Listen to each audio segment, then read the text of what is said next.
here at the Week 2 preview show, previewing you the 10 matchups, Week 2. Things are gonna get a little more serious, stepping out of the baby steps of preseason and seeing who's really a player right now. We got a new number one in the league, in the in the Gremlins, whose average player rating is a 102. Unheard of. Gold creep up to number two. Um,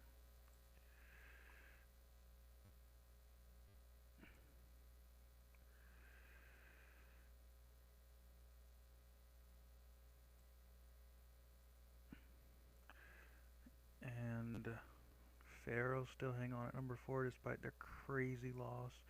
Phoenix up to five. Empire move up to six. Oh, move down to six after losing the Dizzy Devils. Move down to eight after beating the Empire.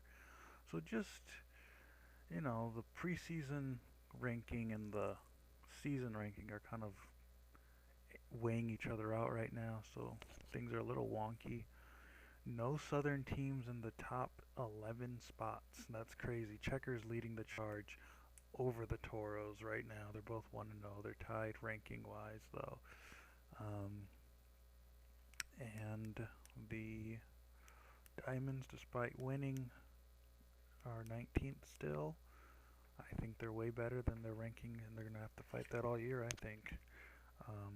But let's just get into the games. Let's go.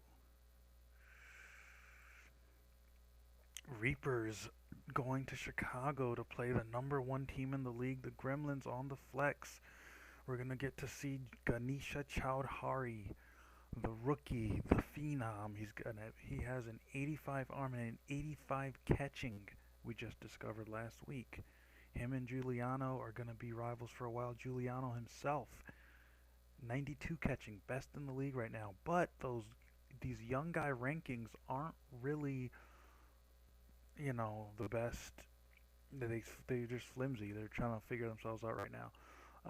Reapers, they didn't play that well last week against the Scarlet Ember. They playing like they did last year. Jason nowhere to be found. Joseph played well. Hanson played well, but they just couldn't get it together against a Scarlet Ember team that are probably at their weakest they've been in a long time. Gremlins, on the other hand, looking scary. They finished the captains out the way you expect them to. No harm, no foul there. They're way stronger now. They have a rookie phenom. I don't know how you're going to fit all this talent on this roster and how everybody's going to mesh together, but it's going to be exciting to watch this team. I think they're going to blow past the Reapers, but you never know. Captains at Toros. Toros, both these teams were in the invite last year. This is supposed to be a marquee matchup, but Captains taking a little hit this year, as well as the Toros really struggled to get past the dragonfish last week.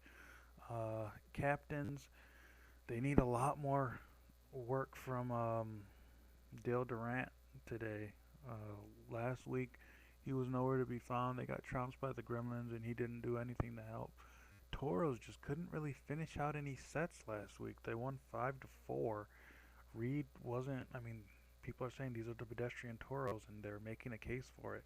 They struggled every set to get those wins, and I don't know. I think I see a big performance from Dale Durant. I think Toros are going to lose their first game, breaking a 23-game regular season streak. Dragonfish at Cats. I think the Dragonfish really mad about not being able to capitalize on a weak Toros team last week. I think they're going to trounce the Cats 5-2. They have, one of the typologies that's emerging in the league is super solid core veteran players versus teams that are top heavy with one or two players and then just kind of crappy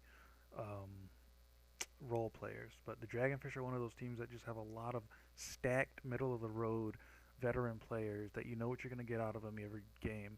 I think Salem's going to have a great season. He's going to snap out of his funk he's had the past couple of years. But yeah, I think Dragonfish are going to move right past the Cats. Checkers at skylocks. This is going to be a very good game. I think we might be seeing both these teams in the playoffs.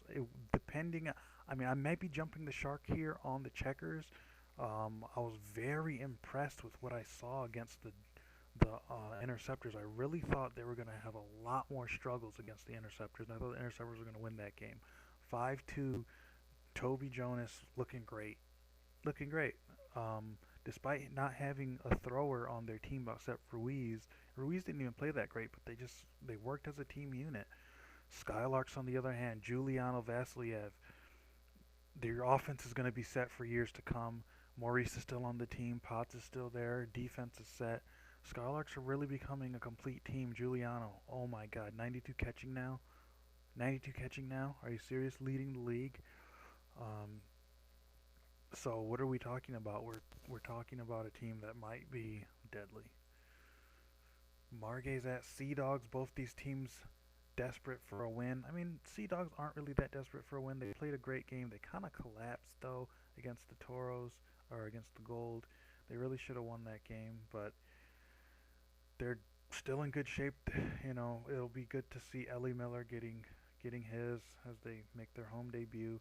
Margays, I think you're just going to have more of the same from last year. A talented team that just can't take the opportunity to capitalize on situations. I don't know why they lost to the Blackers 5-1, but they did. And I think you're going to see more disappointment this game. Dizzy Devils at Diamonds. Dizzy Devils coach Muhammad traveling all the way west coast. Diamonds put on a great show against the Silverbacks here, Diamond Beach, last week. And now they're going to be another real test. 2 ranked opponents in a row at home. Dizzy Devils looking strong. They played very dominant ball. Quintana playing his role.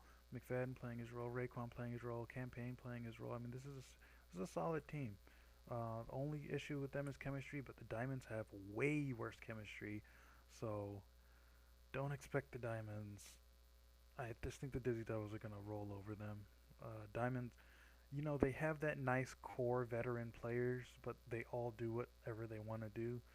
So they might be targeting the wrong players, and it's just not going to be cohesive against a team that's really more solid in the Dizzy Devils. I think it's going to be a 5-3, 5-2 game.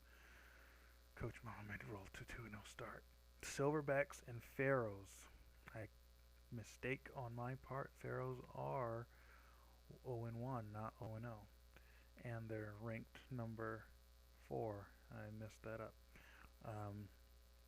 Silverbacks, I mean, it's just carrying over. You thought you would see a renewed passion from these guys, but it's either Somerset's taking over a set, it's either Salazar's taking over a set, or nothing else is happening.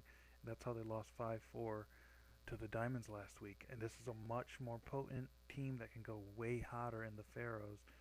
But Pharaohs themselves shut out by Phoenix last week. They might be another hot and cold team.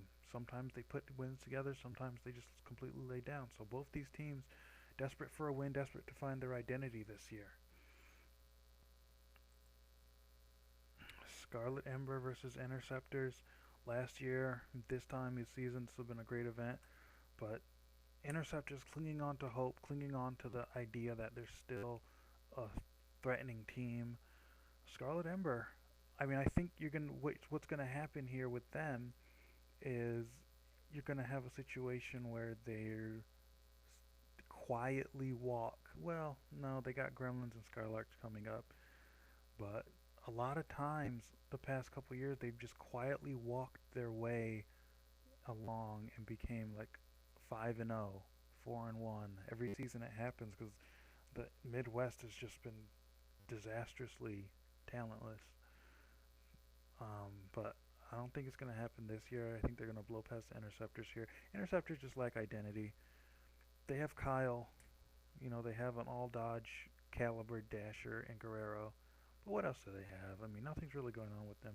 Scarlet Ember, they find a way to win. I mean, they're going to probably make Luca Hoffman into a great player. I see it happening right now. I think Luca Hoffman's going to have a great season. Rutledge is going to have a breakout season. Jack is still Jack, even after all these years. I think the Scarlet Ember are going to roll here.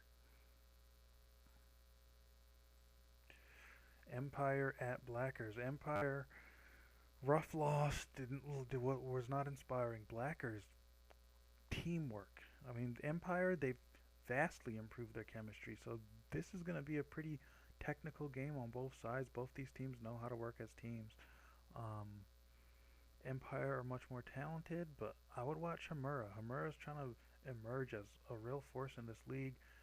People just didn't understand him in Florida. He had a great rookie. I mean, he's a rookie.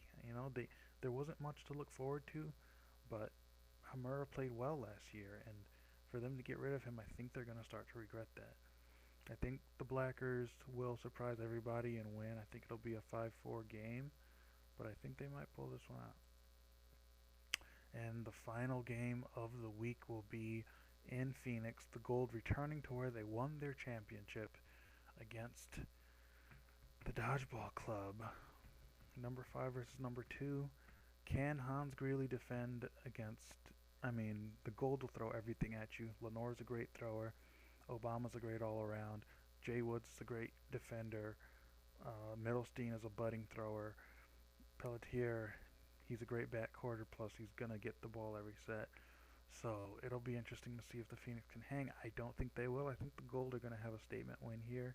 I think they're going to really roar and, stomp their feet with this one. I think it's going to be a 5-1, 5-2 victory. I think Greeley will take over a couple of sets. He can do that, but it'll be too big of a task for every set to be like that. And that's it. We'll see you in Chicago for week 2.